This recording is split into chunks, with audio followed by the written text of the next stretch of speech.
Hey there! Today I am finally getting back to some of the characters that have been shown off for quite some time now. And today, those are going to be the heroes that you can typically find for hire.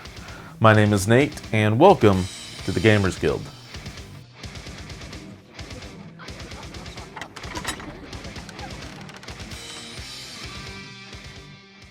Iron Fist and Luke Cage are some pretty iconic heroes for Marvel, and some that I've been really excited to add to my Defenders lineup, as well as another large affiliation, but more on that in a moment. First, I want to give a shout out to the guild sponsor, Tritex Games. Their pre-order prices take 20% off of retail, and then you can use the code TritexGGCP5 at checkout for an additional 5% off for a total of 25%, which is really nice. As well, thanks to Tritex, I'm able to do a monthly giveaway, and to enter, all you need to do is to leave a comment down in the description of the video and be subscribed to the channel. And with that, let's talk about the man with fists of fury, the Iron Fist, who is also known as Danny Rand. He has 5 stamina, moves medium, is size 2 for 3 threat.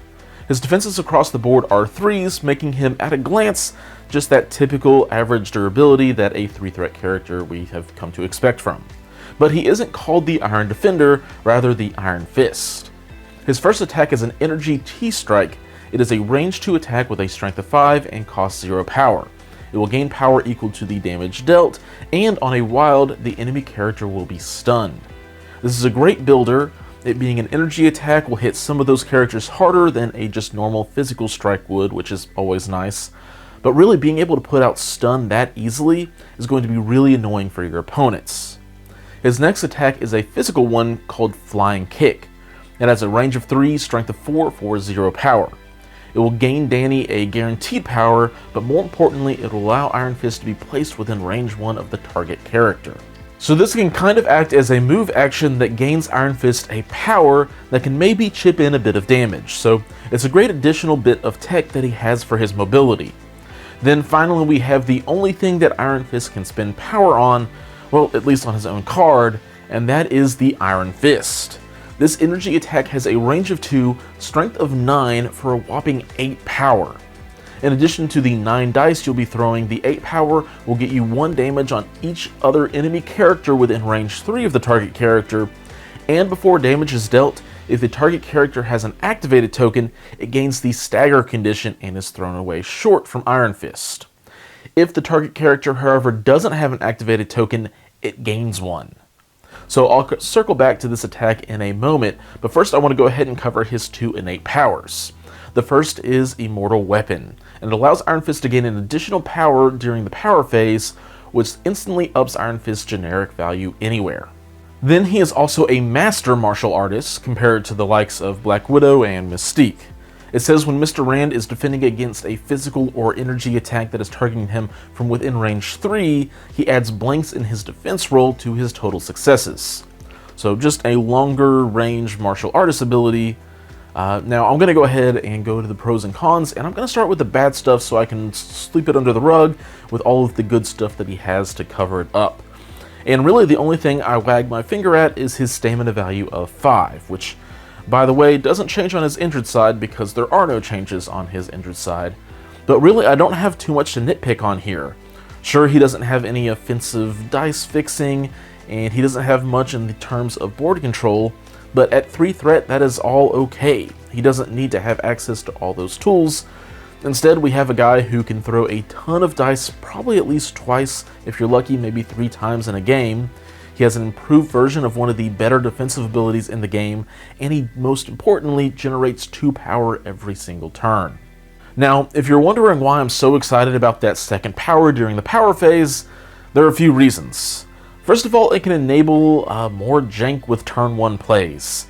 Iron Fist can hand out 2 power with advanced R&D instead of the normal 1, or whatever else you were trying to do. But more importantly, he is able to interact with 2 objectives on turn 1, which can be huge when you end up with some secure objectives that require you to interact with them. Getting to count blanks as blocks is great, and while it has the restriction of range 3, Not only does that cover most of the attacks in the game, the extra 3 inches gain going from range 2 to 3 gives Iron Fist's bubble a much better chance of your opponent just accidentally being within range 3, because it's hard not to sometimes, especially with Iron Fist's flying kick that lets him move around the table so easily with benefits. So I guess if you really want to annoy Iron Fist, just stay at range 4 with range 4 attacks when you're using them, but that's kind of like saying, hey, make sure to stay further away from Corvus and you'll live longer. It's just kind of true for any of these short-range characters. Now, last thing to talk about is that massive spender. 9 dice is a lot and should average you around 5 successful results. But, well, dice also have a mind of their own. But either way, it's an impressive pile. But what is so good about this attack is, of course, the ability to hand out an activation token. If your opponent has priority and a couple of characters they need to activate, they have to focus down Danny or their turn can just fall apart. And that also then means they have to focus down your aggressive 3-threat character instead of, well, fill in the blank, your more control-y character, your big hitter character. So I think while Iron Fist's card and his pros and cons and what he wants to do are all very straightforward and simple, I think he's going to be a very nice piece to have on the table. As for Affiliations, we know that he and his fellow hero for hire are both in the Defenders and Avengers, and for Rand, the Avengers doesn't do anything for him. But the Defenders could easily be really cool to help give Danny some better damage matchups, which wouldn't hurt since he doesn't have any other ways to modify his own offensive dice. As for out of affiliation options, I mean, there isn't much gain for him going to the Guardians, but other than that, I could easily see him flexing into a lot of spots, probably more so some of the control rosters out there, since his spender can guarantee alter the state of your opponent's turn. However, his friend doesn't fit quite the same bill. Power Man, never mind. Luke Cage has the alter ego of Luke Cage. He has 6 stamina, moves medium, is size 2 and 3 threat. He has 4 physical defense and 3s on energy and mystic for a pretty bulky stat line for a 3-threat character. As for his attacks, we have the physical Power Man. Oh, that's where they hit it. I got it. Alright. Anyways, the Power Man Punch has the range of 2, strength of 5, and cost 0 power. Like most strikes in the game, it will gain Cage power equal to the damage dealt. Unlike most strikes in the game, it also has the chance to stagger an enemy character if you roll 2 wilds in the attack roll. A chance to stagger off of a builder. Sure, 2 wilds isn't likely, but at the same time, it certainly isn't unheard of. His other attack is 1, but of course, Sweet Christmas. It has a range of 3, strength of 7 for 4 power. On a wild, you will trigger a throw that will toss the target character short in any direction as long as they are size 3 or smaller. As well, after the attack is resolved, the target character will be both stunned and slowed. I mean, I have to say, I'm a fan of this spender. It has a longer range, good chance to throw the enemy, and will land 2 guaranteed status conditions on the target. As for his superpowers, there's a pretty good variety. His only active one is called Street Fighter. It costs 2 power and lets Luke pick a terrain feature within range 2 and size 2 or less and throw it short, and like most other throws, it can only be used once per turn. His reactive power, Too Dangerous to Ignore, also costs 2, and it says when an enemy character within range 2 of this character targets another allied character with an attack, this character may use this superpower. This character becomes the target of that attack. So basically the close range version of Bodyguard. Then finally, for his innate powers, we have his Unbreakable Skin. It says when Luke would suffer damage from an enemy effect, reduce the damage by 1 to a minimum of 1, and he is also immune to the bleed condition. On his injured side, there is one change, and that is that his stamina drops by 1, going down from 6 to 5. So Luke has plenty going for him in a lot of good ways, but I'm left with a couple of questions about some things. He, like Iron Fist, is a pretty straightforward character without too many tricks up his sleeve, unless you get into the tactic cards, but I'll let you discover those on your own. He wants to get in your opponent's face and punch things. And while he is up there punching their face, he'll make sure that your opponent can't put your other characters back. And with that in mind, he does those things pretty well. I'm on board for his spender, and I understand the restriction of needing 2 wilds to land that stagger on a free attack. And the combo of a bodyguard ability along with the invincibility superpower will make Luke a very durable bodyguard, even if not quite Captain America levels of durable. But that's fine because he's 3 threat.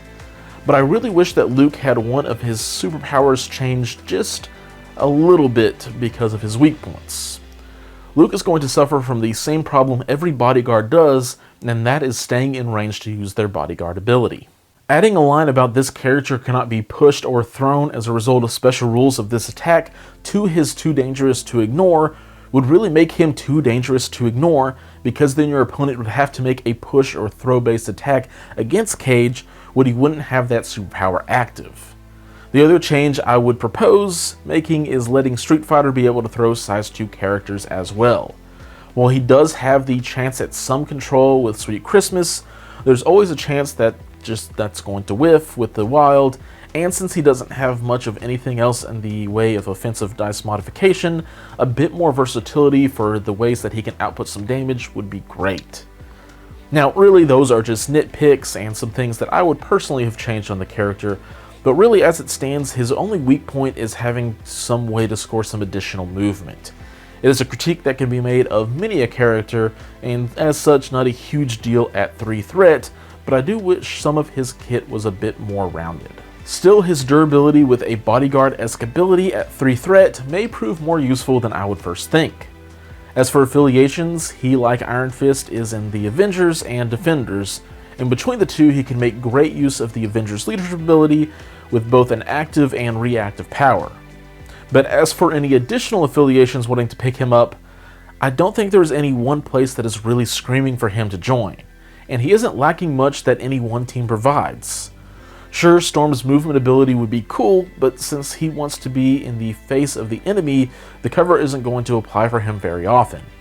So I think he is just a pretty well-rounded 3-threat character that could use a little bit of tuning up on his superpowers, but otherwise he can slide in plenty of places and get his job done, and since he's the only bodyguard at 3-threat, he fills in a bit of a unique niche right now. And that is everything I have for today. Let me know down in the comments what affiliations you think Luke Cage will fit into best and why. I really feel like there is some special combo out there and I'm just missing it. And as long as you are subscribed to the channel, that will also enter you in this month's giveaway. Now, here at the end, I want to give an extra special thank you to all the members of the Guild Hall who are supporting what I am doing with the channel. There are always more and more things I'm wanting to do, and because of this extra support, I'm getting to do some of those things. First and foremost, we are now holding a actual event in person, and I'm really excited about it, on June 12th. So if you're able to make it down to Nashville, there's links all over the Facebook multiple Marvel Crisis Protocol pages and stuff about it. If you want to come out and participate in a Marvel Crisis Protocol game day, I'm really excited for that. And if you are interested in supporting the channel, check out the links down in the description for the Guild's Patreon page and Tritech's game page, where you can use that discount code to let them know I sent you their way. Thank you all for watching, and until next time, keep on gaming.